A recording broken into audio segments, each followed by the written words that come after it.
Good morning, everyone, and welcome to our ninth episode of Fearless. And today we've got an awesome guest, Meredith Elliott Powell, who's got just an incredible story about how she's had to face fear and anxiety, and worry, and stress, and how she got over it, got past it, and that's what this show is all about.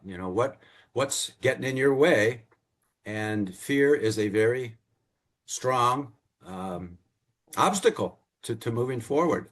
So this is a production of Fuel, and Meredith and I are both Fuel instructors, performance instructors. We both have AI bots now, so you can actually interact with us 24/7 all over the world. And our bots are loaded with our body of work. So in my case, almost 40 years of the books I've written, the articles, hundreds of videos, interviews, things like that. So the bots are an opportunity for you to um, talk to us and learn from us, even when we're not available, so to speak, in person. So Meredith's got a bot. She's got a course with Fuel called Thriving on Uncertainty. Really? What? Uncertainty? How do you thrive on that? So we're going to talk a lot about that.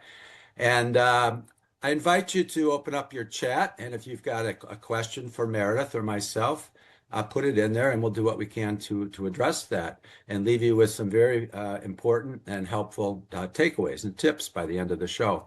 So with that, Meredith is a Hall of Fame keynote speaker, best-selling author, as I mentioned, a Fuel instructor, a master in strategy and change and growth. So pay attention, all right, to what Meredith has to say. Meredith, welcome, and tell us just a little bit more about your story. I love the fact that you really talked about the fact that fear is an obstacle because I think that sums up my story so well. As you said, I'm a Hall of Fame speaker, business consultant. I've not been at this as long as you have, but I've been lucky enough to travel the world to get to share my message. But boy, it did not start out that way. Like most people, I've got a story. I figure pretty much everybody's got a story. And fear was what I spent most of my life, the first 36 years of my life, is exactly what was holding me back. And I think it's why I'm so committed to the work that I do today. Yeah, so I know your story, but Yeah. share a little bit more about your your impetus for getting started in this business. What was the tipping point? Where was it where you just said, I need to shift from secrets and being entrapped, so to speak, to open and free. And what was the shift? I wish that I had made that shift all on my own, but like most people who get into the work that we do, we have an extreme story which kind of forced us to make a shift that allows us to turn around and help other people. But for the first 36 years of my life, I have my family is really riddled with alcohol and drug addiction. By the time I was 36 years old, six male members of my family, including both my brothers, my father, and my first husband, had all died of addiction. And my life was full of everything that goes through that. I know there's a lot of people listening to us that have dealt with addiction. There's abuse, there's anger, there's scarcity and the fact that you're always trying to pay the bills and make up for things. There's secrets and there's lies and all those types of things. And I spent my whole life hiding, my whole life in fear. I was so afraid people would find out, so afraid people would know, so afraid something was going to happen. In my life, somebody was always dead, in jail, or in some level of trouble. But when I was about 34 years old, my husband he was 6'3". He was down to 140 pounds. I couldn't remember the last time he'd eaten any food. He was drinking himself to death. And I didn't know what to do. I was so afraid he was going to die under my watch. So I had to call the police. And the police came to my house. They forcibly removed him. Big, long story. But at that point, all my secrets were revealed. It was in the paper. It was on the television. Everybody knew. And I've got to tell you, I went from being so afraid to being so relieved. I had kind of been stripped naked, put in the middle of the street. All my neighbors knew my dirty laundry, but the relief that it was. And so it was a really long-winded story to say I had gone from hiding to just going, this is me. This is who I am. This is my life. It's all out in the open. It changed everything to me because the moment that fear disappeared from my mindset, all the energy that had been going into trying to keep people from knowing went into propelling my life forward. Yeah, well, I think disruption, it scares people, but disruption is just what we need often to break free. Um, and it's often with pain and suffering that people let go. And I know that's a theme of yours, letting go. It's Hmm. something I teach. It's one of my fuel courses is Beyond Doubt, the 4 steps to inner peace, or let be, let go, let see, and let flow. So be aware, be present, uh, take inventory of your feelings, things like that, and anything negative. And I love what your example of put what you can control and what you can't control into 2 piles, and focus on what you can control. Because the other Yeah. pile, comment on that. So let be, you let go, and when you do that, the let see is you see everything differently. You no longer have all this distraction. And then I call it flow. You get into flow, let flow. What is Yeah. that all about? It's like when you talk about that relentless vision, how important it is to be very clear on your vision. And when you get aligned with that, things just happen. Things, that you're not expected. The whitewater rafting example you give in your course. So Yeah. give me some comments on the letting go and the vision, and for the audience, just how important is it to have that clear vision and get rid of the distractions and get over that fear and learn to see disruption as opportunity and uncertainty as opportunity. Um, Talk about that a little bit. Yeah, I really love what you're talking about here because this whole idea of letting go, it sounds so simple and it is simple, but it is not easy, right? I mean, for me to let go of the addicts in my life when everybody in society was telling me it was my job to save them. We get a lot of societal messages to try to tell us to control things that we cannot control. So, one of the interesting things that I found from doing the research I did is that when you are moving from fear, whether it's as extreme as my example, your life examples, or it's just you're afraid of your boss at work, something simple like that, you're literally moving from the side of your brain that shuts down creativity, innovation, and engagement. And those are the skills you're going to need to deal with disruption and uncertainty. So I have this exercise that I do with myself and I do with my clients. I'm kind of going through a rough patch right now, and I just did this morning. I write down everything I'm worried about. Even I don't judge it either. Like even if I'm worried about the fact that I won't be able to pay the mortgage, which is crazy because I don't even have a mortgage, but you just put it down, everything that you're worried about, and you divide it into 2 piles. What you're worried about and mean what you can control and what you can't control. And you'll find that what you can't control is only 3 to 5 things in life, you know? And you focus your time and your energy there. That's how you, in my opinion, let go. But I'm curious, what are your strategies? Like what comes out in your course for letting go? What can we do beyond that? Yeah, well, great question, and thank you. I start with MVP, and it's not sports most valuable player, but it's mission, vision, and principles. So I believe it's very important for anybody to have a clear mission statement. We think of those things as a business thing, but I'll give Walt Disney as an example, and this really inspired me many years ago. Walt Disney's personal mission statement was to use my imagination to bring happiness to millions. So that's so simple, but he's got a gift. We all have gifts, and I believe a person's mission in life is to give away their gift. And when you do that, you feel great and you don't worry a whole lot. So whatever your gift happens to be, and we all have different, special gifts that we're blessed with. In Walt's case, it was his imagination, his creativity. They even used the term at Disney, Imagineers. So they Yeah. had, Imagineers. But he also combined it with vision because he said to make millions of people happy. So, like in my case, my vision is 100 million people, all right, that I will inspire and help to live healthier, happier, more peaceful and prosperous lives. That's essentially my mission. And so it's got to start with something to aim at, and then that has to be an important why. So I always say the what and the why are critical, and the how will show up. Like I Yeah, started my practice 38 years ago. I didn't know how to do it. right. I was like, I just got to get on the road and pivot along the way and learn as I go. And, you and I have both talked about how important it is to surround yourself with brilliant people and brilliant minds. And that's why I'm such a big fan of Fuel, because you have easy Yeah. access to people who've been there and done it and are willing to help. So the MVP and then the principles, what are your constants in times of change, which is always, we're always changing out the uncertainty. What are the, things that you can hold on to give you strength? So these are, fundamental in business. These are things like one of Disney's is fanatic about detail.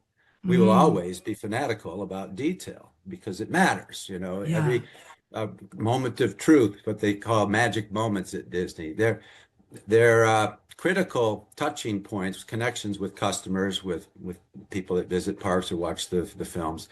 So, to me, Meredith, it's been critically important for me to do just what you teach, which is that clear vision, relentless Yeah. vision. And I also use the metaphor of a GPS system. If you know where you're going and you take a wrong turn or you run into a traffic jam or something like that, it will reroute you. Right. It will just like you still you have a distraction. So the other thing I'll say, like your two piles of can control and can't control, I use the terms activity and productivity.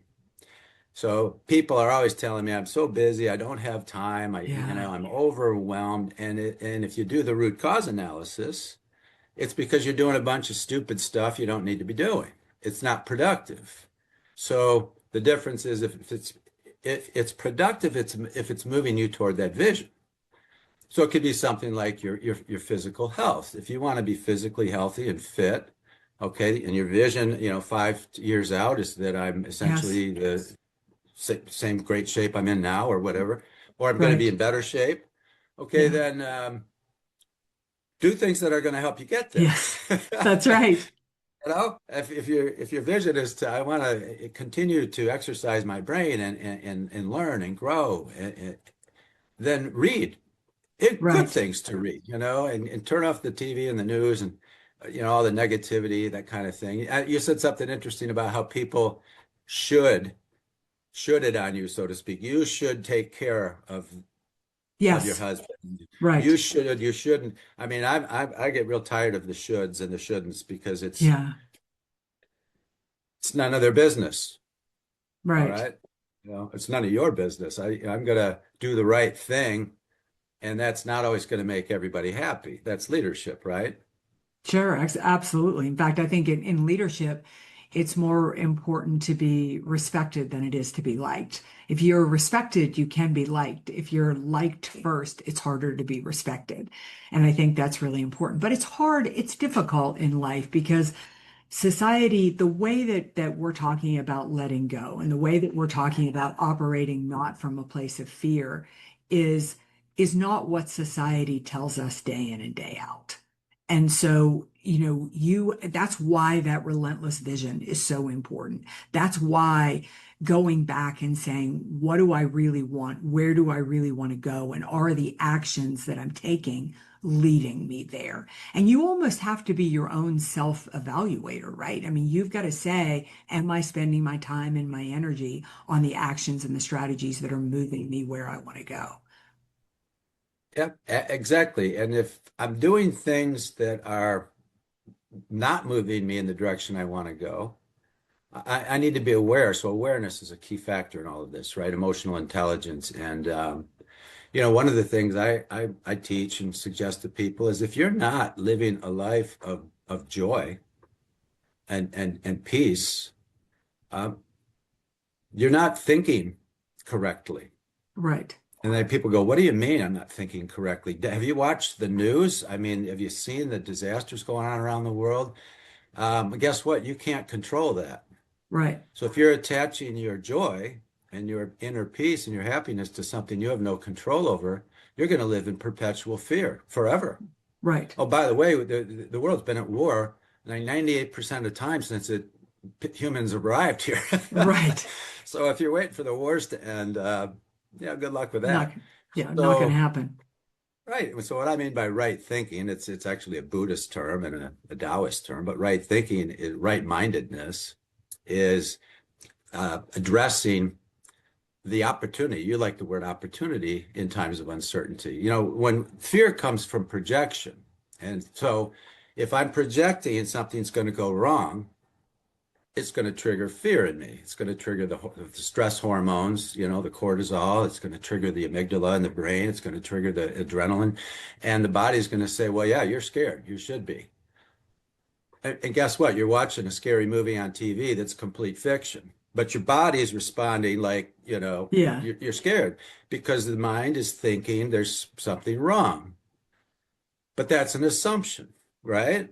Yes. Because we don't know. And so if we're assuming things are going to go wrong, I'm going to fail my test or not get the job or get fired or get up on stage and say something stupid or trip going up the stairs. If you got those images in your mind, your body's going to respond and you're going to look like you're terrified. I happen to be a quarterback, a competitive quarterback growing up, and I learned that when you approach the line of scrimmage, you have a plan and a play called, and it's part of a game plan and a strategy and all that stuff. But the truth is, Meredith, when that ball is snapped, it's chaos, Yes. right? It's uncertainty. So you really don't know what's going to happen. I could get sacked, I could get hurt, or we could score a touchdown. So when you walk up to that line of scrimmage, what are you thinking? And I use that as a metaphor when you get up in the morning to anybody. What are you What are thinking? you Are thinking? you excited about the day? Because you can't really be enthusiastic about something and afraid at the same time, Right. You right? cannot. So why don't you be enthusiastic? And if you're not, change your mind. You know, ch change your challenge your assumptions. Yeah. And Challenge I those think assumptions you're making. Yeah. And I think you've got to work at that, right? Like it's if you one of the things that I think is so interesting about moving from a place of fear, and you alluded to this earlier when you talked about principles. I find that when people are moving from a place of fear, me included, I'm out of alignment with my values. And probably one of the most fascinating things that I learned from the research that I did is that organizations, individuals that thrive in an uncertain marketplace are people that know who they are, what they value, and who they want to be in the world, and they stay aligned to that. And they're not fearful that people will judge them for being some way. I mean, look at my life. When I was so afraid that people would find out I had so many addicts in my life and my life was such a disaster, I lied. Lying is out of character for me. But when I was outed and I no longer had to function in fear, though that went away and my life post everybody knowing my dirty laundry, and some people judged me, it wasn't easy, versus pre was so much better. So fear, it erodes so much with us. It not only takes your energy, but it forces you into behaving in a way that isn't in alignment with who you are. And when you function in a way that isn't in alignment with who you are, you'll never be at peace. You'll never experience joy. Yeah. It triggers something in my mind. I don't know if you're familiar with the name Alex Honnold. Yeah, Um, and I don't know if you saw the Netflix where not only did he climb El Capitan without ropes, with yeah. nothing, but he climbed at age 40 at the Taipei 101, one of the tallest buildings in the world. I don't know if you Yes, I saw did see that, that. but it's mind-blowing, first of all. But he boiled it down to three things. And essentially he was not afraid because he was eager. He was enthusiastic. And he was so excited to do it, he couldn't be afraid. Now he was cautious and aware, and you don't want to just climb a building without preparation. So he basically said there's three critical aspects here, and it's preparation, and then it's presence, and then it's belief. So if you stop and you think about, you're about to do something, maybe get up and give a speech.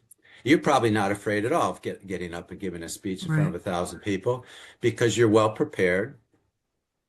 Okay. When you're up there, you're present.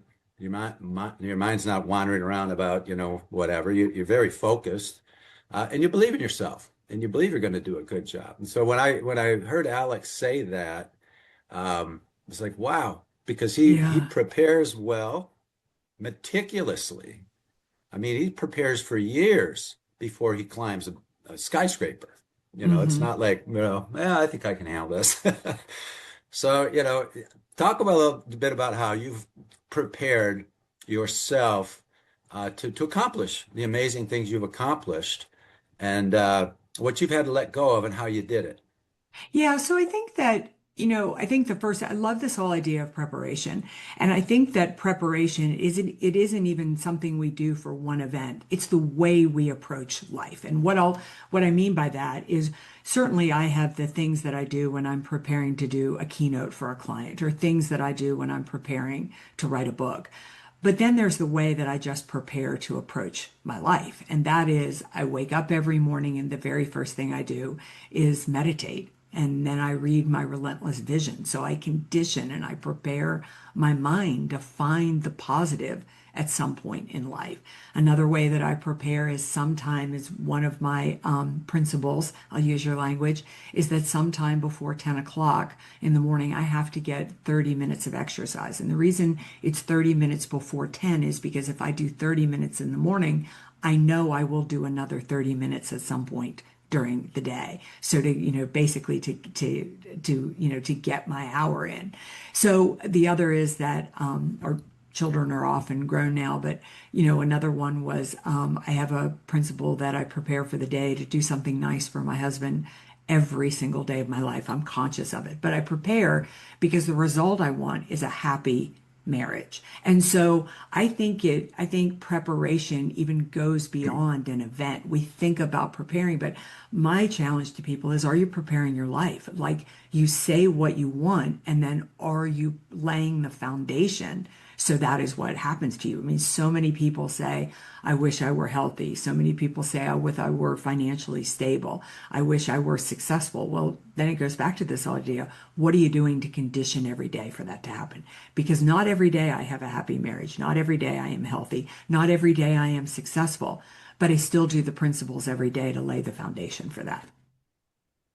And I love, Meredith, what you said about meditation. I've been meditating every morning for 30 plus years, using a variety of different meditations. In fact, I just led one on Mindset Matters last week, or actually it was earlier this week. And it's an I am meditation. And you were just using those words, I am. And I always listen carefully to people, whatever they're talking about, what follows their I ams. And you know as well as anybody that you hear these days a lot, I am so stressed. I'm lost. I'm confused. I'm conflicted. I'm worried. Those are all frequencies, energy frequencies that are measurable, and like frequencies attract like frequencies. Yeah. Misery loves company. So, if to anyone listening, be aware of your I ams. And so when you go into a meditation and you really want to change your story, because your I ams are telling you a lot about your story and who you think you are, and there are ways to shift from I am afraid to I'm excited. And the way I do Exactly. that is, and I just led on Mindset Matters people through 20, not one or two, 20 I ams. So things like I am helpful, I am grateful, I'm loving, I am kind, I'm generous. Okay, I mean, you can go on. And then what I have people do is think of evidence. I'll say, prove it. So I am generous. Think about the last 48 hours. What did you do in terms of generosity? And it doesn't have to be giving somebody money. It could be opening the door for them. Yeah. I'm helpful. And when you start to retell your story, I've got Renee Godefroy coming on next Friday for Fearless, and he grew up without water Yeah. and in Haiti, and now you know what Renee's doing, so it'd be a great Yeah. story. But once you start to change your story, your I ams, from fear-based, I'm doubtful, I'm conflicted, I'm too old, I'm too young, I don't have enough degrees, Yeah. whatever people are thinking, that, to I am on my way.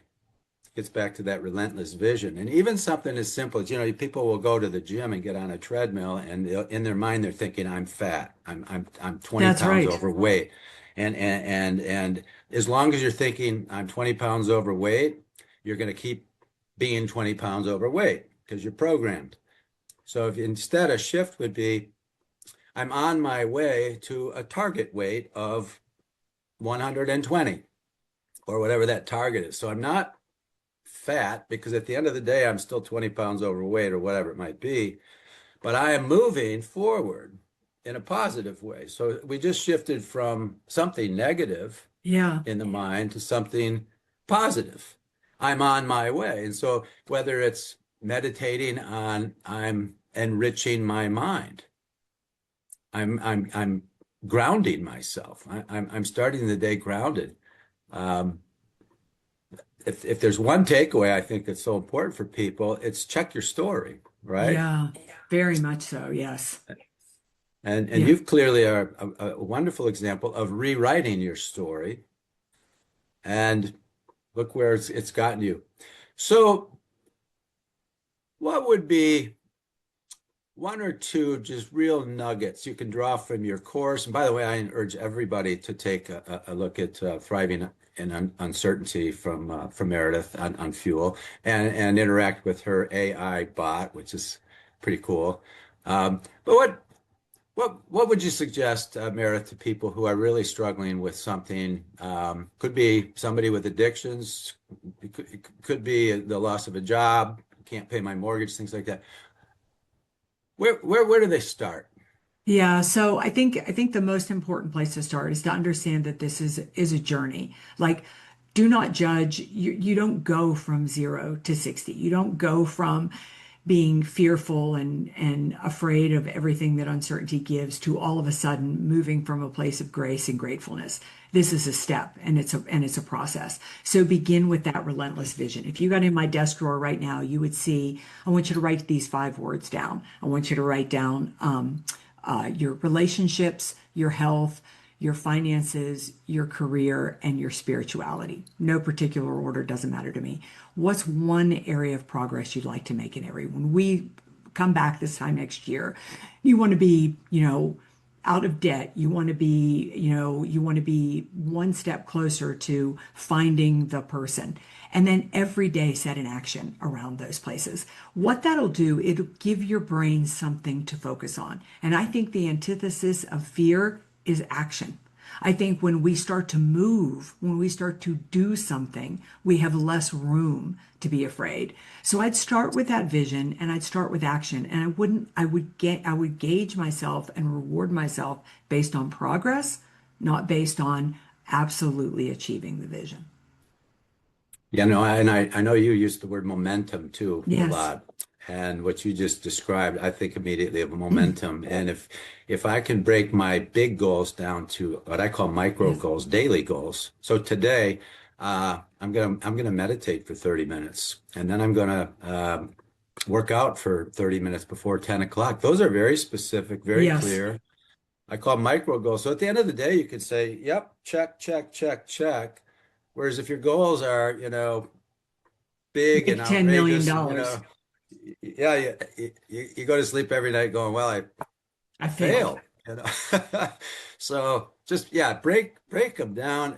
So I think that, to summarize this, if I get it right, is let's be really clear on where we want to go, where we are going. What's that vision look like? Let's be real clear on why it's important.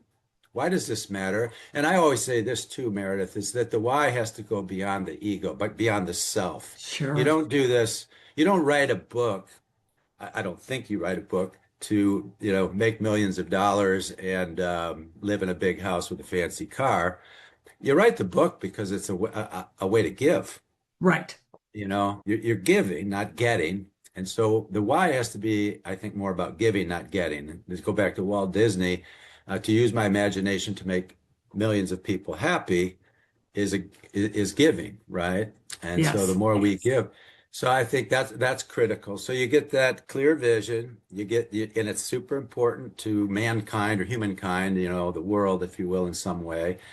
And then you just open up to the how, and part of the how is surrounding yourself with bright people who can help you, collaborating. I know you love that term collaboration in your course, and trust that it's going to work out. And you are going to make mistakes, but I look back on my career and some of the mistakes I made were the greatest learning events. It's where you gain wisdom from experience, and a lot of times it's the experience of a mistake or something troubling or disruptive that, wow, the lights kind of go on.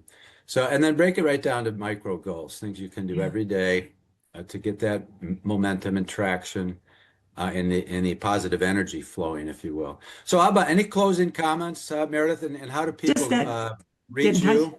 Yeah, well, they can find me on Fuel for sure. Get in there, play around with my bot. You can reach me at my website, valuespeaker.com, just the words valuespeaker.com. I tend to hang out on LinkedIn more than any other social media platform. And I'm a big believer, build your network. It will change your life. So if you reach out and connect with me, I will connect with you. And my closing thought is, I promise you, do the steps, do the strategies. Uncertainty can become your greatest competitive advantage.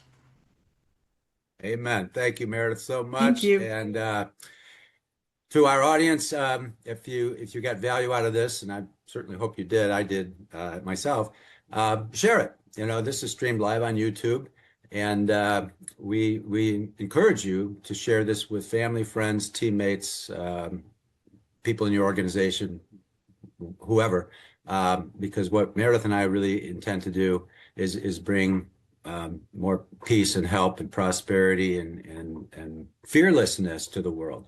So with that, we will say goodbye. Next week, tune in for Renee Godefroy. It's an Great amazing story. story, and then I have some other awesome guests in April. We've got Mark Tabbitt, who lost everything in the Palisades fire, a highly successful entrepreneur. We have Gary Garfield, who is the former retired president, CEO, and chairman of Bridgestone Americas, who was told just before he took that job that he had to have open heart surgery.